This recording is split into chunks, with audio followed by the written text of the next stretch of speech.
Olá, pessoal! Hoje a gente vai mergulhar num assunto que é fundamental para qualquer pessoa que pega no volante no Brasil. Vamos entender qual é a linha, que às vezes é bem fininha, entre o que é uma simples infração de trânsito e o que já vira um crime. E acredite, as consequências de um e de outro são completamente diferentes. Pois é, a grande questão é essa aí. Um vacilo no trânsito pode acabar só com os pontos na carteira e uma multa para pagar, ou pode dar início a um processo criminal com pena de detenção e até de reclusão. Entender o que separa uma coisa da outra não é só curiosidade, é uma necessidade prática.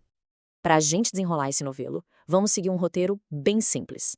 Primeiro, vamos falar dos casos mais graves, aqueles em que um dano de verdade acontece. Depois, vamos explorar as situações em que o perigo por si só já é crime. Em seguida, a gente viu o que a lei espera de um motorista logo depois de um acidente.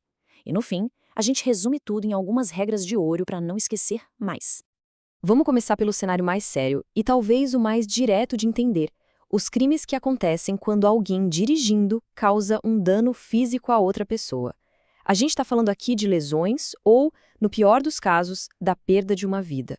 A figura principal aqui é o tal do homicídio culposo. A palavra culposo é a chave de todo, viu? Significa que não existia a intenção de matar, mas a morte acabou acontecendo por uma imprudência, uma negligência. A lei para esses casos coloca uma pena base ali de 2 a 4 anos de detenção, mas fiquem de olho, porque tem um único fator que pode mudar essa sentença da água para o vinho. E tá aí o elemento que vira o jogo. Uma coisa que o Código de Trânsito leva muito, mas muito a sério. É algo capaz de multiplicar a gravidade do crime e de alterar completamente o futuro de quem está dirigindo. E olha só esse salto, a pena sobe para 5 a 8 anos e mais. Ela muda de detenção para reclusão. E por que essa palavra é tão importante? Porque o regime de reclusão é bem mais severo. Geralmente, ele obriga que o início da pena seja em regime fechado.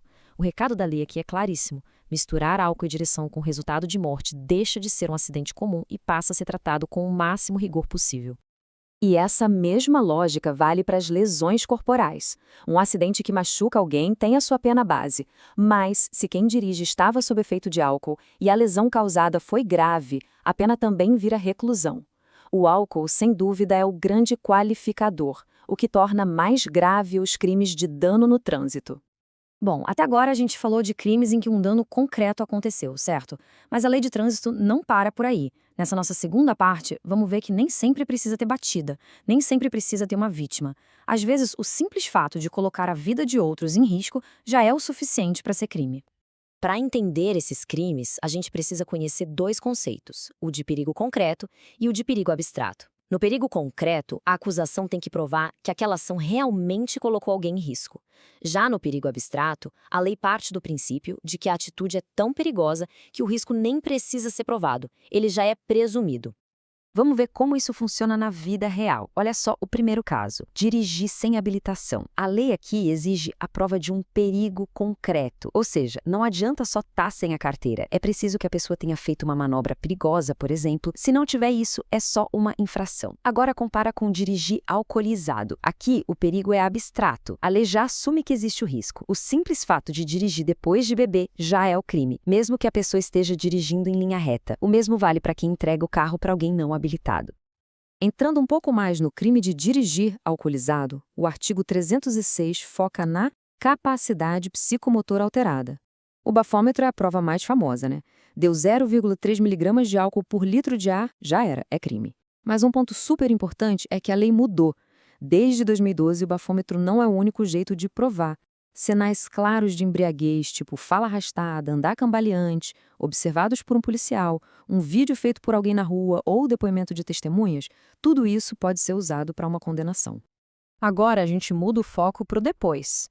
O que acontece naqueles momentos cruciais logo após um acidente com vítima? O Código de Trânsito é bem específico sobre quais são as obrigações de quem estava ao volante. A lei aqui se concentra em duas atitudes muito graves. A primeira é fugir do local do acidente, para escapar da responsabilidade. A segunda é a omissão de socorro. E aqui tem um detalhe técnico, mas que faz toda a diferença. O crime de omissão de socorro do artigo 304 se aplica àquele motorista envolvido que não teve culpa no acidente. Pode até parecer estranho, mas se o motorista que causou o acidente não presta socorro, a consequência é outra. A pena pelo crime principal dele, seja homicídio ou lesão, fica ainda maior. Ou seja, ajudar é obrigação de todo mundo, mas a consequência legal muda dependendo da culpa. Então, por que alguém deveria prestar socorro? Bom, além da questão moral, óbvia, a lei dá um incentivo processual gigantesco. O artigo 301, que é uma verdadeira regra de ouro, diz que o motorista que socorre a vítima na hora, de forma completa, não vai ser preso em flagrante e não vai ter que pagar fiança. É, sem dúvida, o maior benefício que o Código pode oferecer no momento desses. E chegamos na nossa reta final. Vamos agora juntar todas as peças desse quebra-cabeça e transformar o que a gente aprendeu sobre a Lei Penal de Trânsito em algumas regras bem fáceis de guardar na cabeça. Resumindo tudo, dá para a gente pensar em 3 regras de ouro. Primeira, o álcool é um agravante máximo que joga a punição lá para cima para o regime mais severo. Segunda, prestar socorro é uma proteção. Além de ser a coisa certa a fazer, a lei recompensa quem ajuda com a garantia de não ser preso em flagrante. E terceira, nem todo risco é crime logo de cara. É bom lembrar que, para algumas condutas, como dirigir sem CNH, o perigo tem que ser real e comprovado para virar crime. E para a gente fechar, fica uma reflexão. Depois de ver todos esses detalhes, o que mais surpreende nessa fronteira entre multa e crime?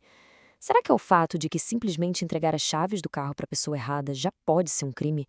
Ou que dirigir sem habilitação pode acabar sendo só uma infração? A lei de trânsito é cheia dessas nuances que todo motorista deveria conhecer.